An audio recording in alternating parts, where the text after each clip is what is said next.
State news, सच है तो दिखेगा। नमस्कार, स्टेट न्यूज में आपका स्वागत है। बुलेटिन की शुरुआत करते हैं खास खबरों के साथ। भोपाल के कमला नगर इलाके में हनी ट्रैप कर अड़ीबाजी का मामला सामने आया है। एक युवती ने मदद के बहाने परिचित युवक से घर छोड़ने को कहा। इसके बाद वीडियो बनाकर उस पर रेप का आरोप लगा दिया और 50,000 रुपए की मांग की है।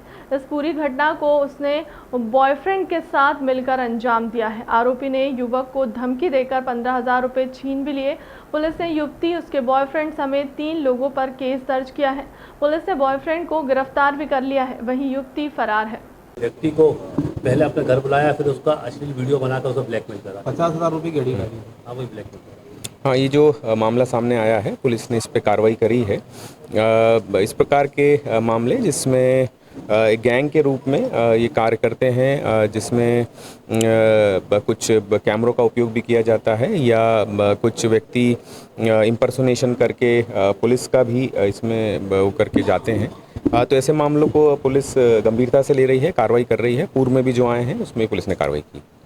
भोपाल में अब ई चालान से जुर्माना कटेगा। पुलिस को इसके लिए 100 POS मशीन दे दी गई हैं। इनमें से 6 POS मशीन का इस्तेमाल ट्रैफिक पुलिस करेगी, जबकि 40 का इस्तेमाल थानों की पुलिस करेगी। इससे नकली चालान बनाकर पैसे लेने पर भी रोक लगेगी और ट्रैफिक पुलिस को भी अपने काम में काफ़ी सुविधा होगी। इससे चालान प्रक्रिया में पारदर्शिता आएगी। मध्य प्रदेश की राजधानी भोपाल में अब ट्रैफिक नियम तोड़ने वालों का ई चालान काटा जाएगा। भोपाल पुलिस को इसके लिए 100 POS मशीन दे दी गई है। इनमें से 60 POS मशीन का इस्तेमाल ट्रैफिक पुलिस करेगी, जबकि 40 का इस्तेमाल थानों की पुलिस करेगी। ई चालान का जैसे अभी ADG सर ने बताया कि कैशलेस ट्रांजैक्शन तो होगा, जिससे पैसा सीधे ट्रेजरी में या बैंक में जा पाएगा। इसके अलावा हमको जो एक बड़ा फ़ायदा यह है कि इस मशीन के थ्रू हम जो है फ़ोटोग्राफ खींच सकते हैं, वीडियो बना सकते हैं और सीधे जो है न्यायालय को भी भेजा जा सकता है। जो चालान जो है न्यायालय के पास भी भेजा जा सकता है। इसके अलावा यदि कोई व्यक्ति अपना चालान भरना न चाहे तो उसको एक SMS के माध्यम से एक लिंक भी भेजी जा सकती है, जिसको या तो वो कंटेस्ट करता है तो वो वर्चुअल कोर्ट में उसको कंटेस्ट कर सकता है, या फिर वो अपने घर बैठ कर के भी पैसे दे पाएगा। मुख्य इसमें और एक बात यह है कि ये ई चालान सॉफ्टवेयर के माध्यम से हमको ये मालूम पड़ पाएगा कि एक पर्टिकुलर ड्राइविंग लाइसेंस धारी या एक किसी वाहन के पूर्व पहले कितने चालान हो चुके हैं। जो डेटा अभी तक कभी भी हमारे सामने नहीं आता है। जैसे हम आजकल अपराधियों के खिलाफ 110 रिपीट वगैरह की बात करते हैं, लेकिन ट्रैफिक के जो बार बार वायलेशंस करने वाले जो लोग हैं उन पर भी, क्योंकि मोटर व्हीकल एक्ट की कई धाराओं में प्रावधान रहता है कि उनमें बढ़ी हुई सज़ा देने का प्रावधान रहता है, उसका उपयोग हो पाएगा। इसके अतिरिक्त कुछ जो धाराओं में जिसमें RTO को कार्रवाई करनी रहेगी, वो भी सीधे RTO को ये चालान भेजे जा सकेंगे, जिसमें RTO भी अग्रिम कार्रवाई कर सकते हैं। जैसे किसी का ड्राइविंग लाइसेंस निरस्त होना है या ड्रंकन ड्राइविंग में सीधे न्यायालय में ही प्रस्तुत होने प्रकरण, ये बड़ी आसानी से किए जा सकते हैं।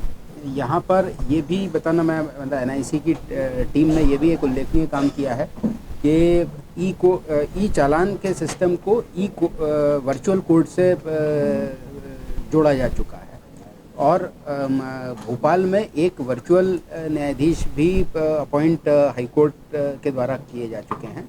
तो ये सारे जितने भी ई चालान जो एक पर्टिकुलर समय अवधि में यदि कोई पे नहीं करता है तो वो अपने आप एक हफ्ते के बाद वर्चुअल कोर्ट में माननीय न्यायालय के समक्ष प्रस्तुत हो जाएगी। कांग्रेस द्वारा विधायक शशांक भार्गव के नेतृत्व में माधवगंज पर धरना प्रदर्शन किया गया। धरना प्रदर्शन का उद्देश्य लगातार बढ़ती महंगाई, अघोषित विद्युत कटौती और शहर के विभिन्न क्षेत्रों में पेयजल संकट को लेकर किया गया। साथ ही साथ OBC आरक्षण को लेकर भी कांग्रेस ने भाजपा और सरकार को घेरा। धरना प्रदर्शन के दौरान विभिन्न पेयजल संकटग्रस्त खाली मटके भी धरना प्रदर्शन पर मांग पर रखे गए। बिजली कटौती के विरोध में टॉर्च और लालटेन भी धरना प्रदर्शन के बाहर रखे। धरने के बाद कांग्रेस पदाधिकारी, जनप्रतिनिधि और कार्यकर्ताओं ने नगरपालिका कार्यालय पहुंचकर उसका घेराव कर प्रयास किया। पुलिस द्वारा बैरिकेडिंग कर उन्हें रोकने का भी प्रयास हुआ।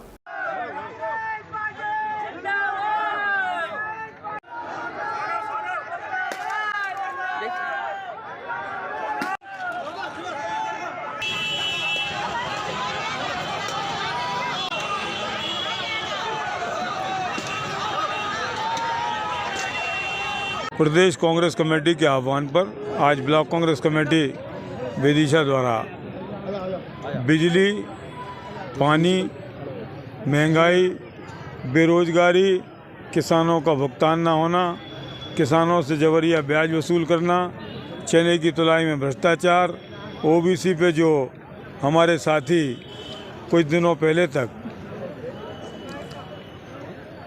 कह रहे थे कि कांग्रेस ने करा दिया, कल कह रहे हैं कि हमने करा दिया।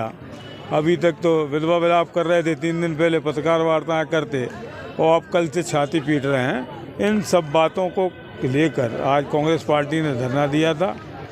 सबसे महत्वपूर्ण मांग आज हमारी ये है कि शहर में पानी की व्यवस्था की बहुत कमी है। कई कॉलोनियों में 2-2, 3-3 दिन में पानी जा रहा है और प्रशासन मौन है। और शासन का तो कहना ही क्या है, बहरे गूंगे अंधे लोग हैं, इसलिए वहाँ तक तो आवाज़ पहुँचाना मुश्किल है, लेकिन प्रशासन भी मौन है। दूसरा मामला बिजली का है। अघोषित बिजली की कटौती पूरे ज़िले में है।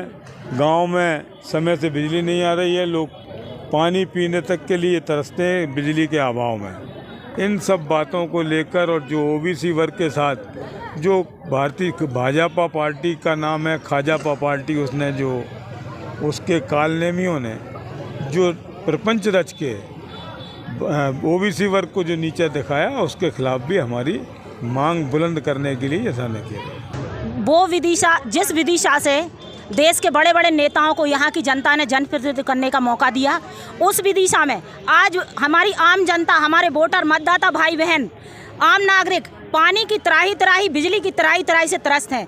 जिस तरह से देखा गया है कि विदिशा मुख्यमंत्री जी का गृह नगर भी कहलाता है, उस गृह नगर में अगर आम जनता पीने के पानी के लिए परेशान है, बिजली के लिए परेशान है, रात रात भर हमारी माताएं बहनें बर्तन लेके हैंडपंप ढूंढती फिर रही हैं, उन्हें पानी पीने का मुहैया नहीं हो पा रहा है। ये विदिशा की जनता का दुर्भाग्य है। आज जिस तरह से प्रशासन ने भी तानाशाही दिखाते हुए नगर पालिका का घेराव करने में हमारी महिलाओं के साथ अभद्र व्यवहार किया, अगर आगे हमारे आम भाई बहनों की समस्या, पानी की समस्या, बिजली की समस्या नहीं सुधरी, तो विदिशा की जनता के साथ हम लोग मिलकर जहां भी विदिशा के नगर पालिका के सीएम और अधिकारी और भाजपा नेता मिलेंगे, हम उनका सड़कों पे काला मुंह करेंगे। कांग्रेस पूरे देश में देशव्यापी अभियान कर रही है, जन जागरण अभियान चलाया महंगाई बेरोजगारी के खिलाफ। अब यहाँ विदिशा में तो मूलभूत सुविधाएं, पानी, बिजली, ये नहीं है।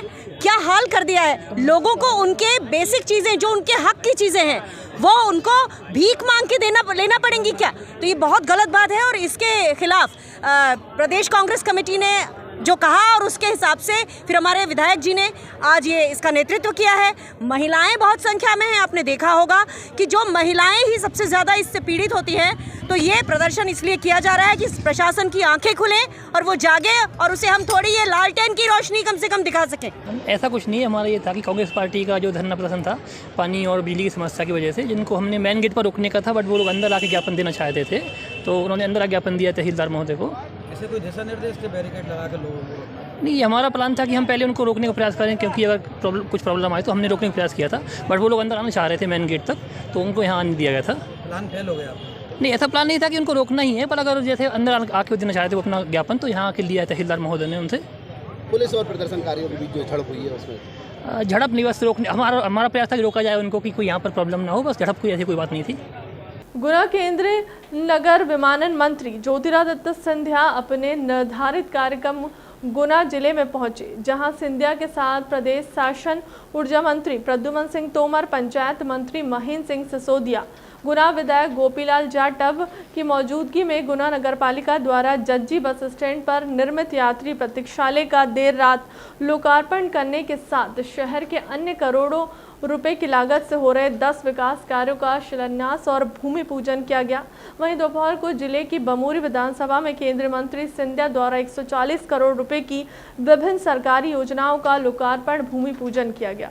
भारतीय जनता पार्टी के लिए सदैव देश पहला है, राष्ट्रभक्ति पहली, राष्ट्र विचारधारा पहली माटी और फिर पार्टी, और स्वयं के लिए कोई जगह नहीं है इस पार्टी। कोयले की कमी के आधार पर प्रेशर सारे पावर स्टेशंस पे और पावर जनरेटिंग स्टेशंस पे पूरे देश में हो चुका है, क्योंकि गर्मी के सीज़न में आप भी समझते हो कि डिमांड बहुत बढ़ जाता है।